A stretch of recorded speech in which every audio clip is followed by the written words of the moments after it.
আমাদের স্কুলের প্রিন্সিপাল আমাদের কোনো দাবি মানতেছে না। প্রিন্সিপালের নাম মিজানুর রহমান। প্রিন্সিপাল উনি আমাদের স্কুলের সকল প্রিন্সিপাল উনি আমাদের টিচারদের 13 মাসে বকেয়া পরিশোধ করতে পারেনি। আমরা তো বেতন দিয়েছি, কেন পরিশোধ করতে পারলেন না? এই টাকাটা উনি কি করলেন? এই জবাবদিহিতা তার দিতে হবে।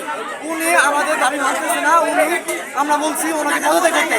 উনি আমাদের শিক্ষা ব্যবস্থা আমরা র্যাঙ্কিংয়ে যদি নারায়ণগঞ্জ স্কুলগুলো র্যাঙ্কিং করি, আমরা তলানিতে নেমে এসেছি। কেন নেমে আসলাম আমরা তলানিতে? এটা সকল দোষটা প্রিন্সিপাল এবং আমাদের সভাপতি পদত্যাগ করেছে। আমরা চাই সভাপতির নাম সিদ্দিকুর রহমান।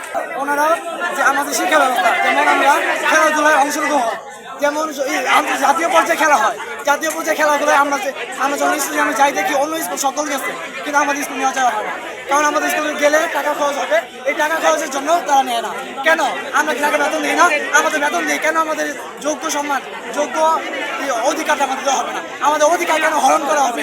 এই অধিকারের জন্য আমরা আজকে রাজপথে এসেছি। আমরা আমাদের প্রিন্সিপালের পদত্যাগ করার পরই আমরা বাসে যাবো, এর আগে আমরা বাসে যাবো না। দেওয়া হচ্ছে স্কুলের কাজের জন্য, সেখানে অনেক কিছু করে না। আমাদের প্রত্যেকজন টিচারের 5 মাস 4 মাসের যে বেতন তাও দেওয়া হয় না। একজন টিচার গেছে তো ওনাকে মনে করেন বিভিন্ন কথা বলে পাঠিয়ে দেওয়া হচ্ছে। তার জন্য আজকে আন্দোলন।